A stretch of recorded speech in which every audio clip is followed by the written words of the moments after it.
Everyone. On behalf of Prabha Khaitan Foundation, I, Dipali Bhasin, an SAS woman from Delhi, welcome you all to the virtual session of Ek Mulaqat. During the pandemic, the Prabha Khaitan Foundation has ensured that patrons catch up with their favorite sessions and keep their spirits high.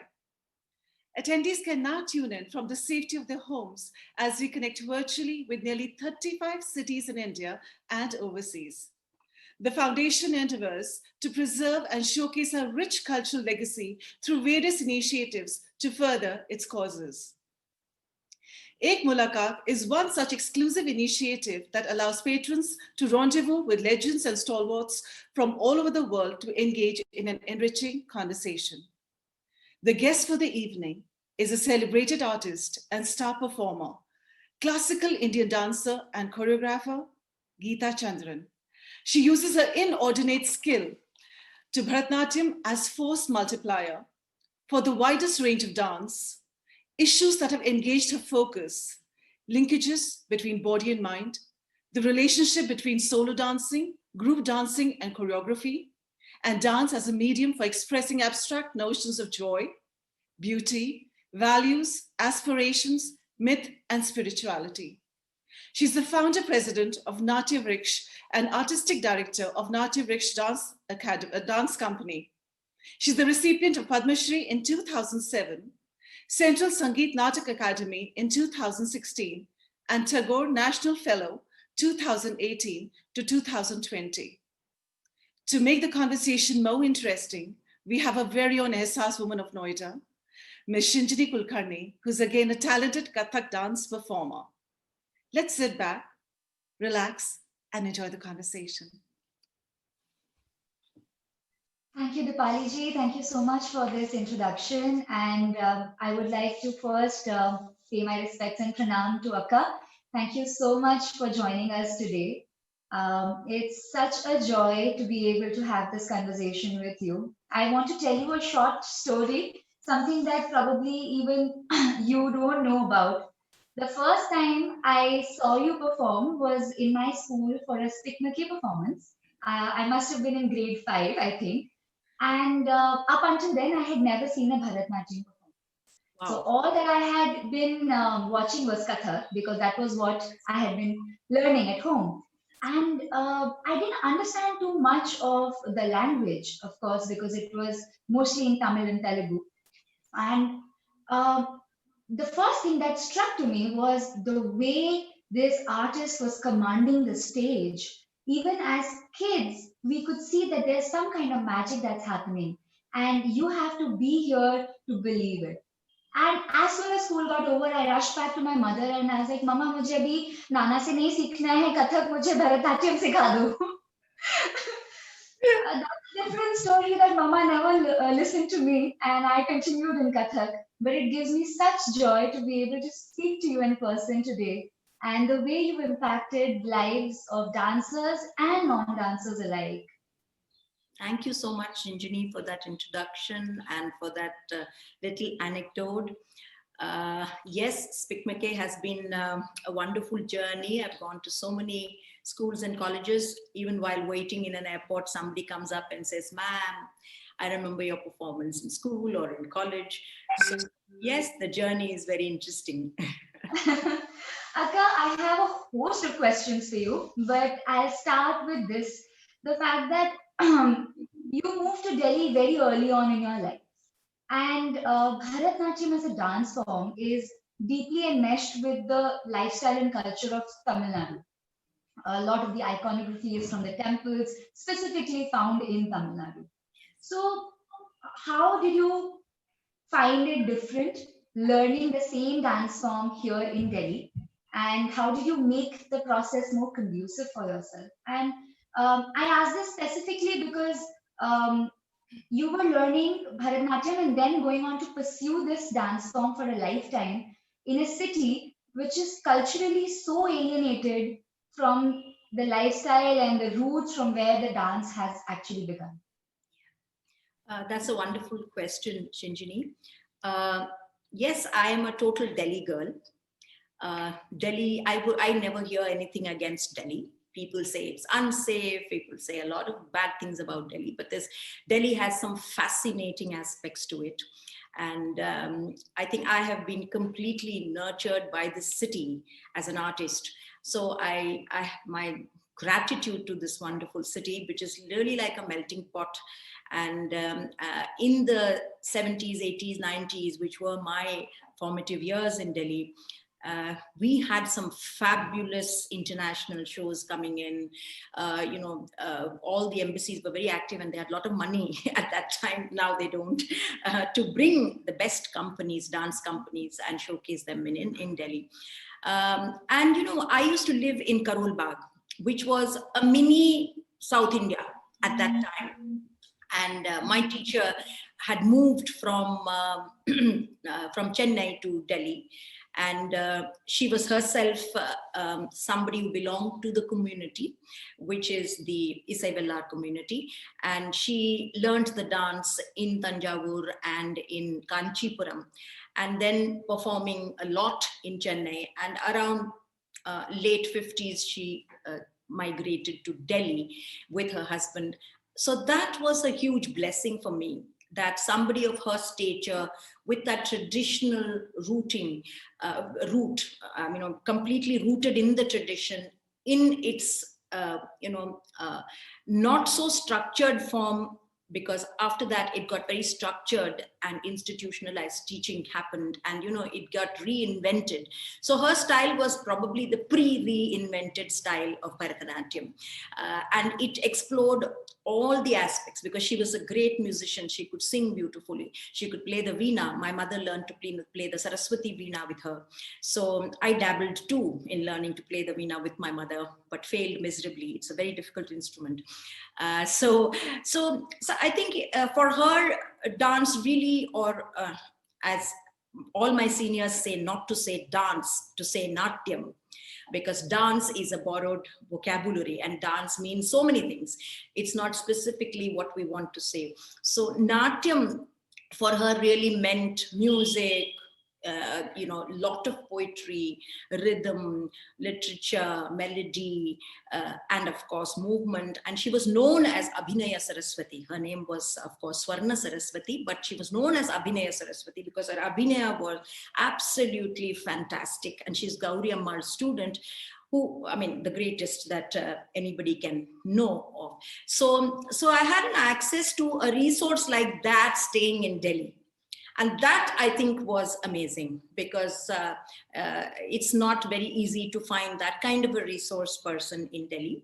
So yes, I owe a lot to her in terms of my initial training till I had my Arangetram, and a little further on also I was with her, and I learned music for about 20 years, Carnatic music, because I think at that time it was almost mandatory. Anybody learning dance would also learn music. And so I learned also Natuangam from her. So a lot of every area, every aspect of dance was part of the pedagogy and part of the teaching learning process. So even though it was not with the idea that you would take it up as a profession later on, because there was no such plan when I was learning the dance. There were no stakes. I learned the dance because my mother was very passionate about it, and she wanted me to have a very strong foundation in whatever I learned. So the idea was never to kind of see yourself as a star in the near future, and hence you kind of push the child. It was never like that. It was always with the idea of nurturing yourself through the arts and molding your personality through the arts. So I've always believed that arts can actually transform people.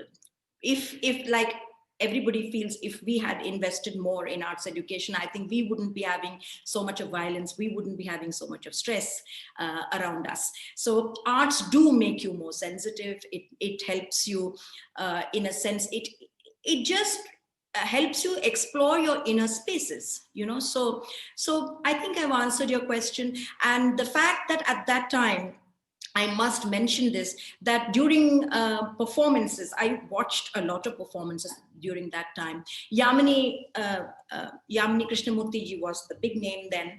And I have interviewed her many times because I'm very fond of her as a person, and I'm of course, her dance was absolutely fantastic. So, she used to say that her turn used to come after Shambhu Maharaj. All the legends used to perform, and then Bharatanatyam used to be given a time, and she used to get a slot like 1 o'clock to 2 o'clock or something like that in the night, because at that time it was all night performances. So she used to say that, I had to increase the pace of my dance so that I kind of hold the attention of the audience, because audience was all Kathak audience. They had been really, they'd grown up watching Kathak. Bharatanatyam was for the first time that, they were watching, most of the audience. So she used to say, like, a piece like Jaya Janaki Ramana. This used to be the pace of the composition. She used to do it as Jaya Janaki Ramana Jaya Vibhishana Sharana. She said, I had to do that. And she said one rhythmic phrase like a jati, which used to be done, she used to say that I used to do it twice. So that, the same phrase twice, so that that energy and that power of the dance could be transmitted to the audience. So I think people have really slogged to work for an audience in Bharatanatyam. That's what I mean. So my humble pranams to those people who paved the way for us to come in so easily and, to address our audience, because they had already paved the way for Bharatanatyam. So beautifully explained, Akka. This actually puts to my mind two questions. So let me ask you this one first.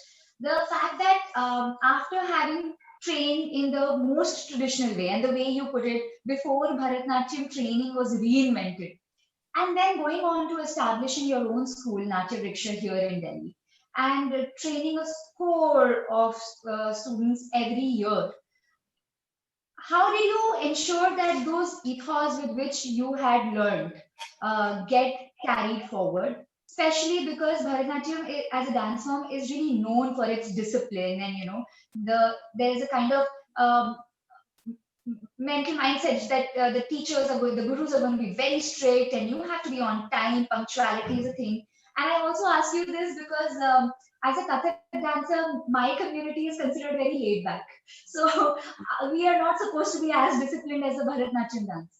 And also because this generation tends to take things a little too casually at times. I'm not saying anything negative, just the fact that that's the popular perception. So how did you ensure that your method of training sort of has those influences that you had learned from your guru, and also for a metropolitan child who doesn't know so much of the language, who doesn't know so much of the literature, doesn't have access to as many performances, still is able to become a truly well-rounded Bharatanatyam dancer?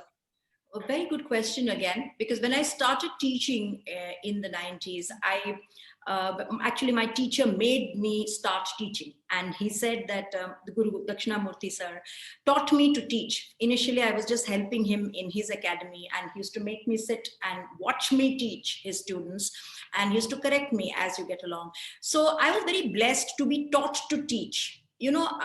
Very many times what happens is dancers one fine day decide to start teaching, and they just start teaching. And it is very difficult because you have to figure it out for yourself. And you'd by then forgotten what you'd learned in your initial years. You recap it, and then you recreate it, and all kinds of things. So it was a great blessing to be teaching in his institution. And then kind of, he said, now it's time you take on the responsibility of teaching. And एक बात है कि जब आप सिखाते हो तो और क्लैरिटी आती है. तो उन्होंने ये बात बहुत मुझे पहले से कही कि आप जो हैं, you start teaching and you will realize that you have a lot of things that the missing links just fall in place when you start teaching, because the clarity happens. So I completely realized that the clarity is happening when you teach. Also, I realized that that in Natya Vriksha, I wanted, as you rightly said, the children in the metropolitan cities, where we are chasing a dream, which is wanting our children to be international citizens. and yet we want them to be grounded in their own tradition. So all this sounds very nice, but you know, to actually isko charitarth karna itna aasan nahi hai. So you know, so I had to really think of a pedagogy, because the same pedagogy in which I had learned would not work for, you know, subsequent generations. And I realized that, and I started by watching the children, and I realized that the disconnect was happening at many levels.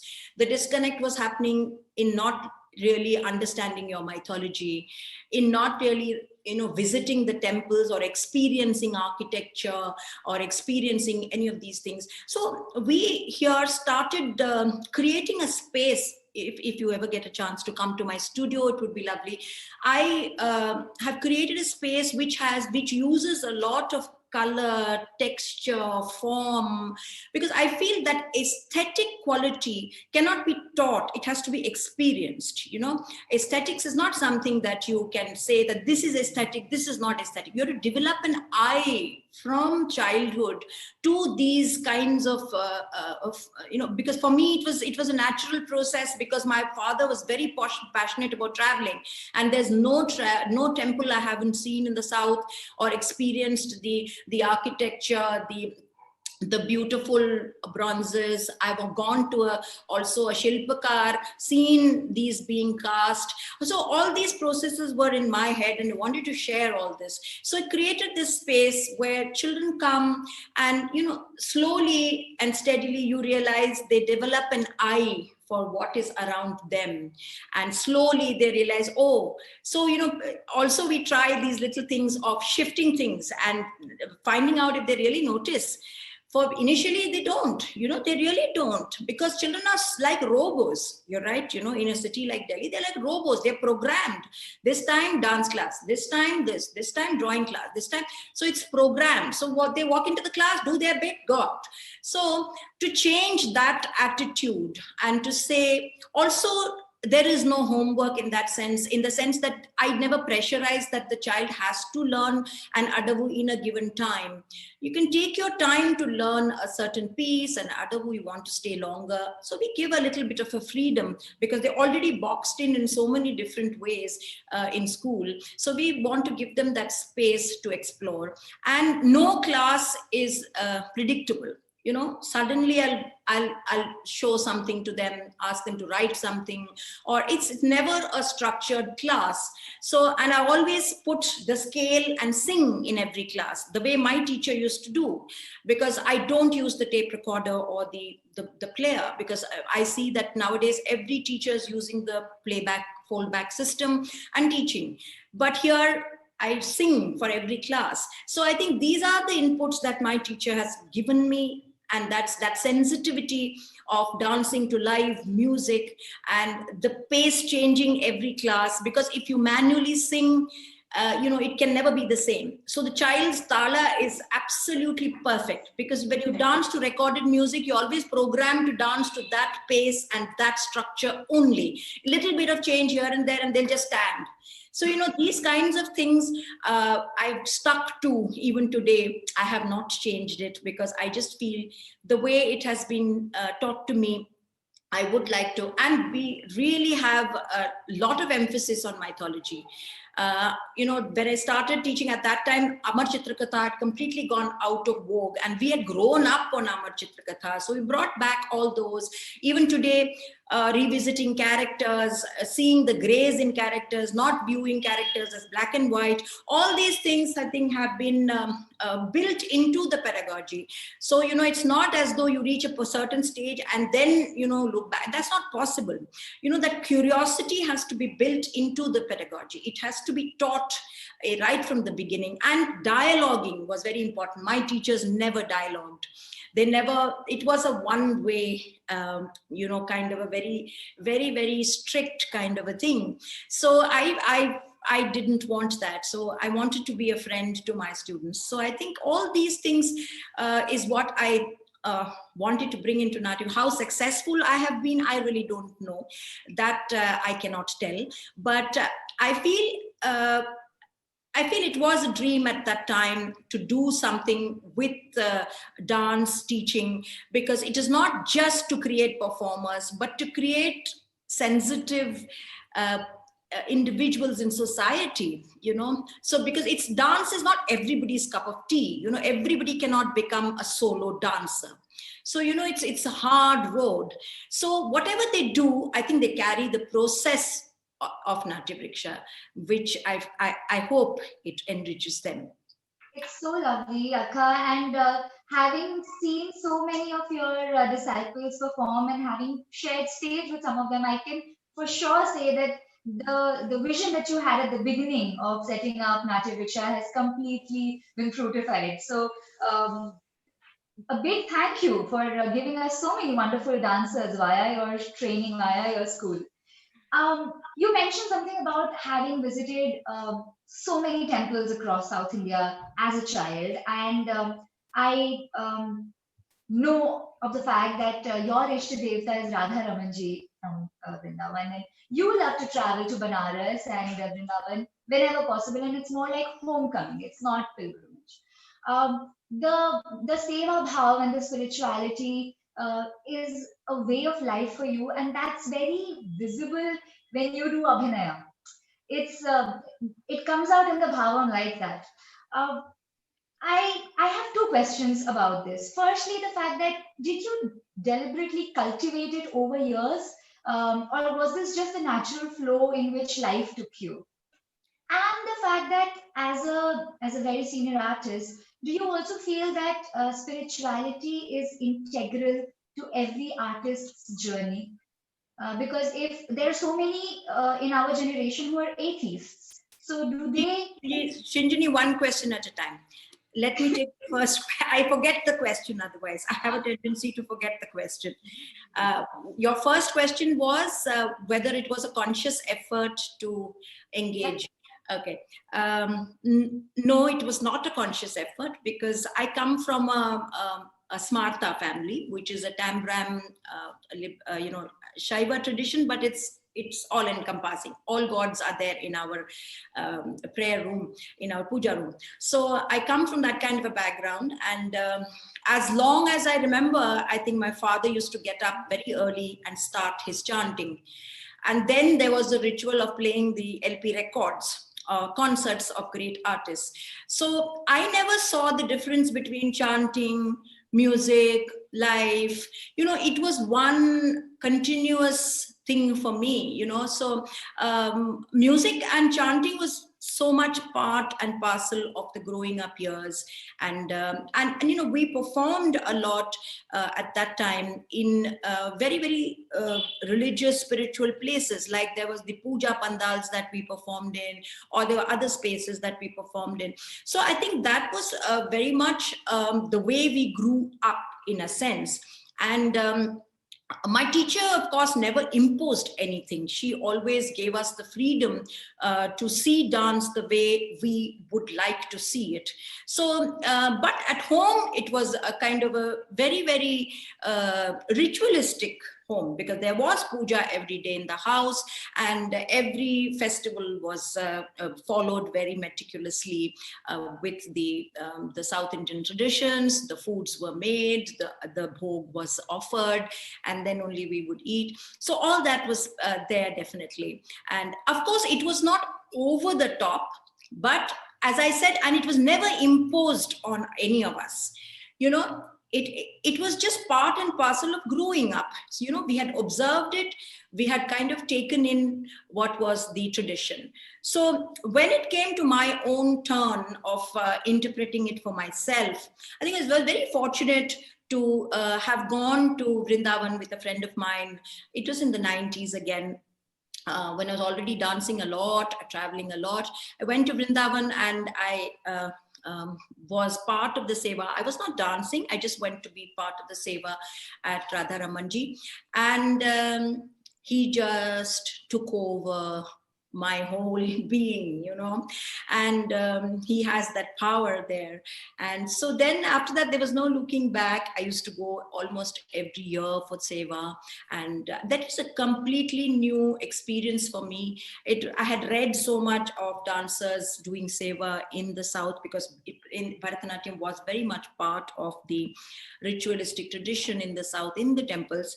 And every piece, particularly from the from our Bharatanatyam tradition, had these addressing one temple deity or the other.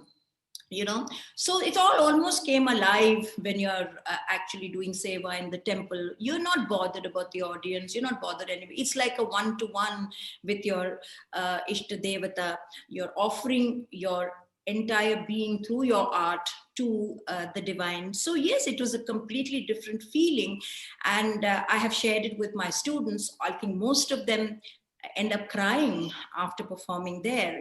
That's the only way, because you feel so raw when you perform there, because you're not expecting applause, you're not expecting anything, but you're just there offering yourself completely and surrendering yourself completely through the art. So yes, it's been very unique to be able to, very a privilege to be able to experience this, and to be and that has obviously come into my own entire performance because obviously it can't be one thing at a time and you don't bring it into your dance. I think dance is an extension of your life. Everything you do in your life, I feel, reflects in what you create or what you offer or what you perform. Banaras has been, of course, another beautiful experience. I was fortunate to go pretty early into Banaras, and Vishwanath ji is again a power source. I feel very energized after doing the Mangala Darshan there, which is so symbolic, where they do the entire Shringar and then they completely remove the entire thing. So the creation and the destruction, what you talk about, the Damaru and the fire, it's all there, So I think that whole, you take all that and bring it into your dance. Every time you're performing a piece, all that is there as your frame of reference. So yes, for me, I think I draw from all this and bring it into the dance, and try and keep that intensity, what you feel there, I try and translate it on stage as well. Akka, what I also wanted to know was, do you feel like this path of spirituality is almost mandatory as a rite of passage for every artist? Like, what I mean to ask is that for so many in our generation who are agnostic or atheist, they do not have that bent of spirituality in their lives. Do you feel that that puts them on a lesser pedestal when trying to have an artistic journey? No, I don't think so. I think every soul is different. Every person is different. Everybody is different, and everybody is equally valid and equally, I think, they bring to the dance what they think is their own. So I don't think this is mandatory at all, because I have had students who are non-believers, and I think they dance beautifully. They have a discipline they bring to the dance, which is different. They bring an intensity which is different. So I think the quality of each soul is different.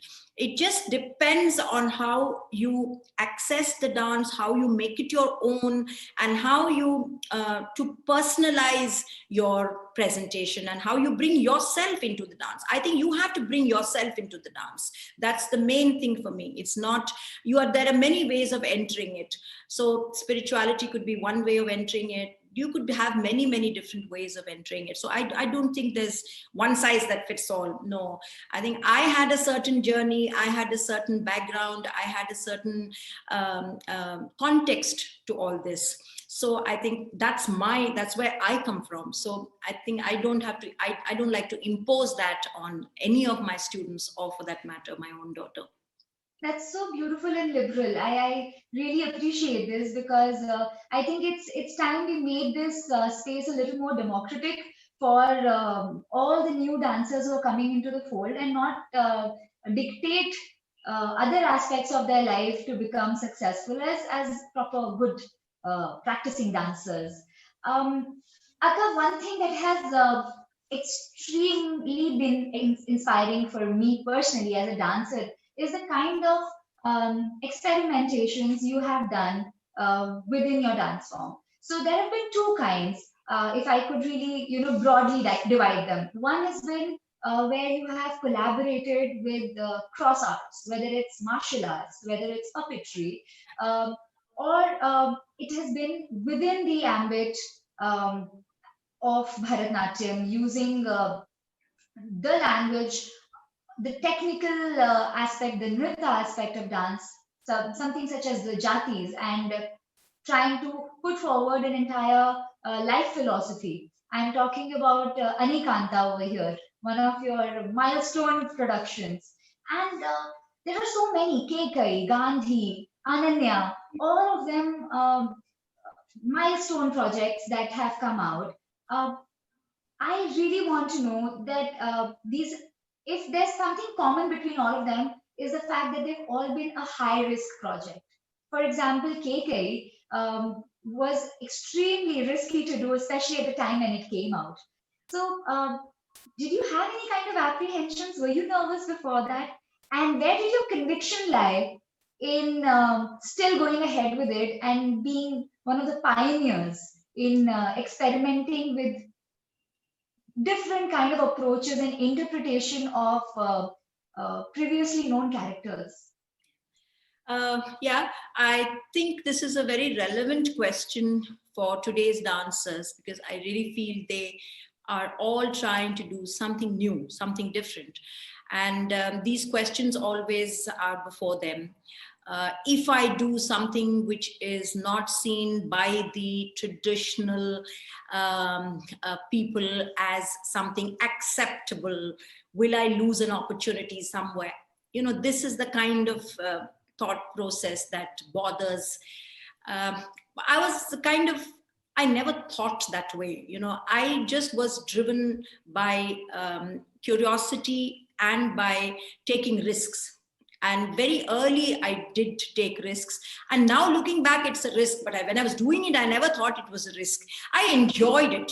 I just enjoyed it. So right from Her Voice, which was my first work with puppetry,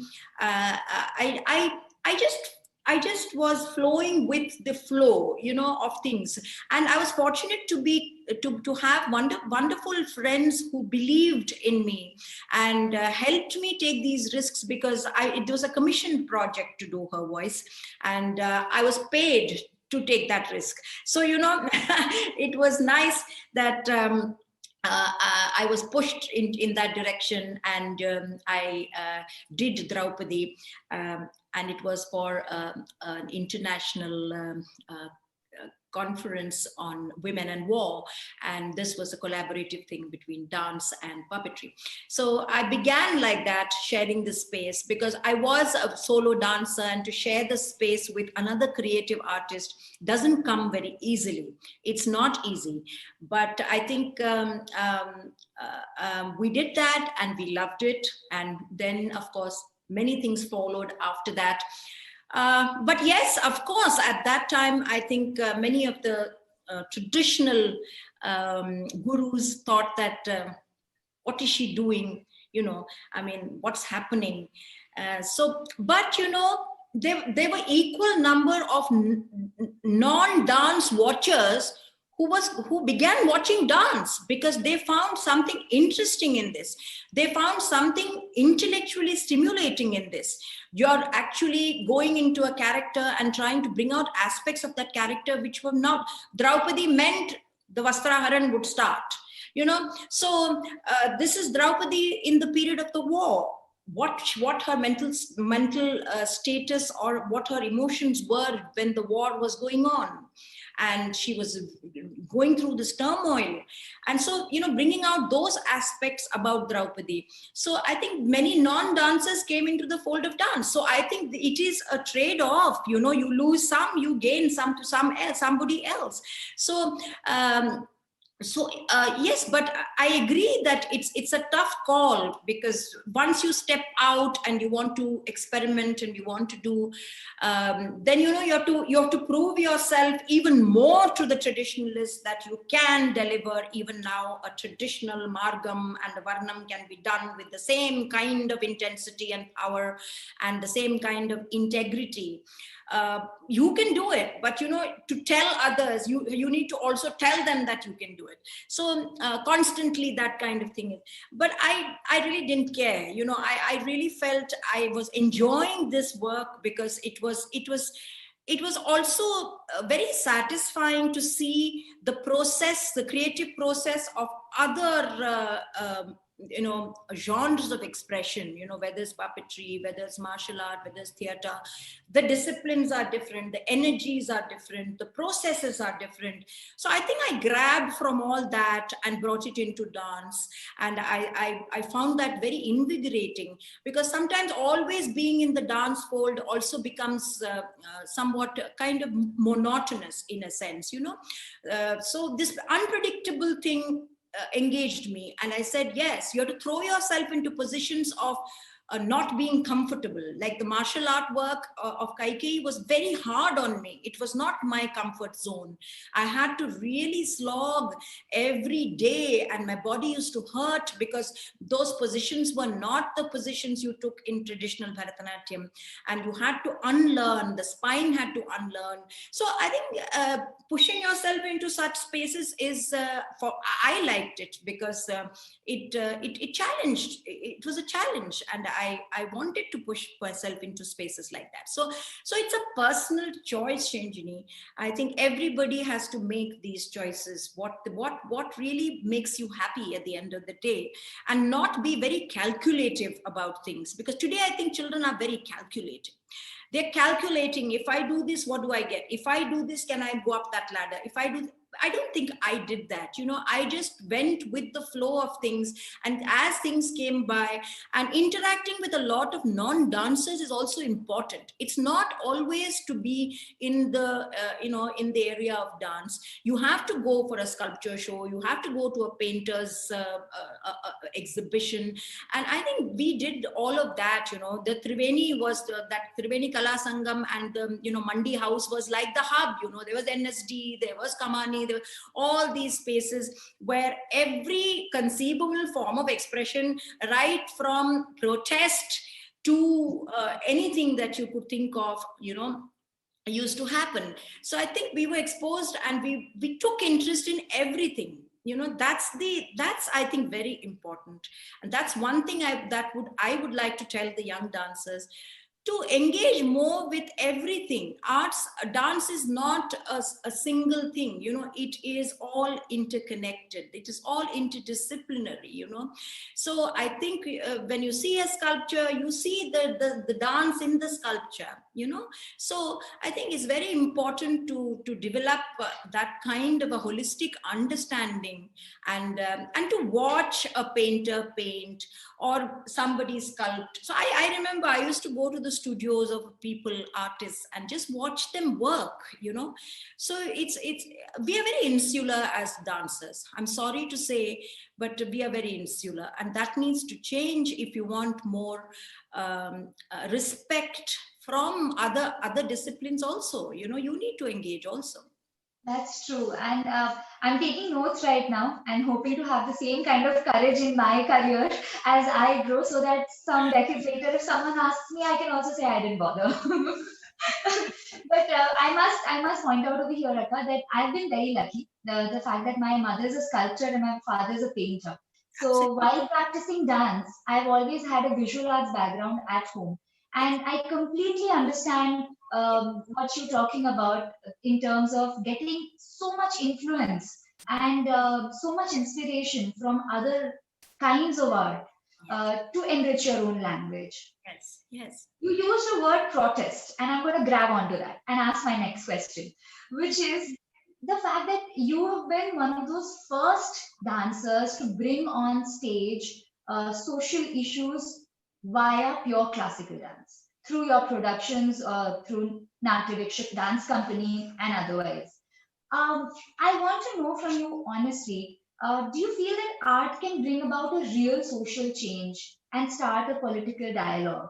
Because we say a lot about, every art piece, artwork is political in nature, and at the same time, we say that artists should be non-political in their stand. So I don't understand where we should be standing about. All this is a process, Shinjini, because you can't suddenly step into it. So even as you teach art or as you learn art, you have to be politically alive. You have to understand what is happening around you. I don't think you're in a studio and you can create beauty and you create beautiful things without realizing what's happening outside. We are all political beings and we need to be socially, politically alive and responsible. So I think even while teaching dance, there are many pieces that I have rejected from my traditional margam because I find it is not socially, it doesn't need to be highlighted anymore. So I think these are the choices you make as you evolve even within the tradition. It's not so much about holding a jhanda and going and standing. I'm not talking about that. I'm talking about the choices you make as to what you dance and how you dance. I think that itself is a political statement you make as an artist. So it's not so much, it's not necessary to even bring in political, social issues into your dance. Even that is not the point. Point is how you are actually approaching your own traditional art form and making it socially relevant and contextualizing each piece, each movement, and trying to see how it fits in today's environment and how it can make a difference in today's environment. I think that is the crucial question. And as dance teachers, I think we have failed. We make it out as though dance is only moving of hands and legs and a beautiful evening, and at the end of it, getting did you get a standing ovation or you didn't? Fail. So this kind of a thing of viewing dance as only performance is the tragedy. I think dance is a process. Learning, performing is a small aspect of it. I think the whole idea why you learn a creative art is it's so many things, so many different things for different people. Performance is a small aspect of it. You can't engage just to perform. I don't think that is the right way to go about it. I agree. I completely agree. And it's really nice. And I think you are one of the best people to ask this question to because you call a spade. So you wouldn't ever refrain from being truthful about it. Akka, I was speaking to Sharanya ji, your daughter, and she was telling me something which was very interesting to know. The fact that you have recently taken up a new role, which is of a grandma. You have a 2-year-old grandson who is an avid mridangam player already. He has a tiny mridangam at home and he loves to practice. And his grandmother is, of course, for those who don't know in the audience today, is a fabulous Carnatic vocalist also. And I will request you to sing 2 lines for us at the end of our session. But Sharanya ji complains of the fact that as a mom, you were a strict disciplinarian, and with your grandson, you have no standards, no rules, no bedtime, nothing. What would you want to say about that? It's strange, Shinjini. Life, I lost my mother in January, and I was completely in a state of anger, grief, all of that. And suddenly this little kid came into my life, and it was almost life telling me that this is a cycle, and you need to invest again, and the wheel has to go on. So, I see it like that now. And when I see this little one prancing around and trying to talk gibberish words, it's you just forget everything and, get into this very, very naive world, which is so beautiful of that of a child. And I told Sharanya, that's why I tell her that, this is my time of indulgence. I can only indulge now.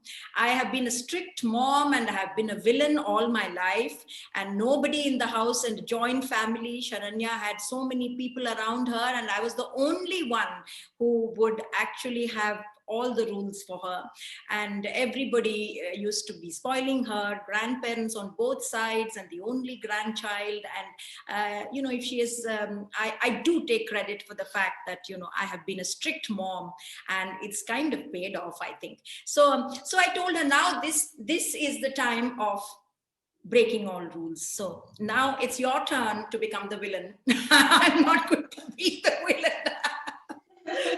I'm sure this is also going to work out beautifully well. And I'm looking forward to the first recital that he shall be presenting. I'm sure you are going to accompany him.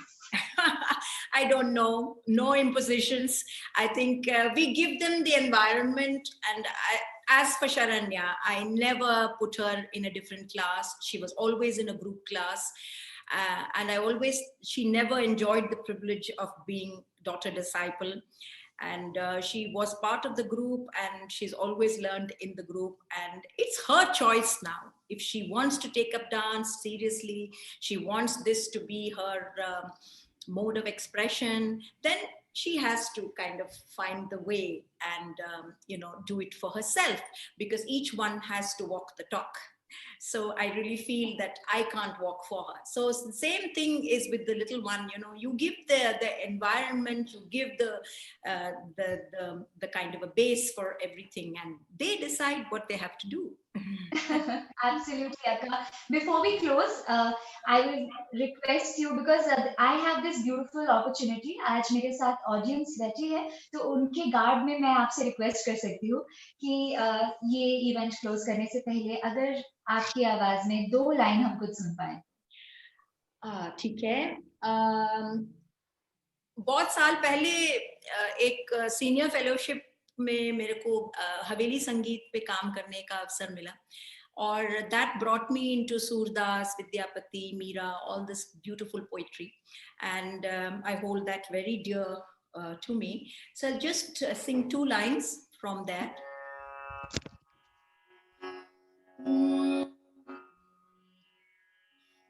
बसो मोरे नैनन में नंदलाला,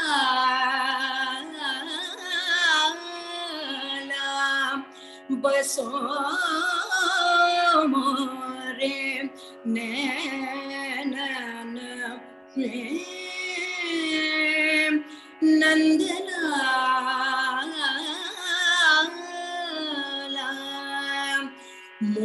मोहनी मूरत सावली सूरत, नैना बने विशाल, बसो मोरे नैनन में नंदलाला.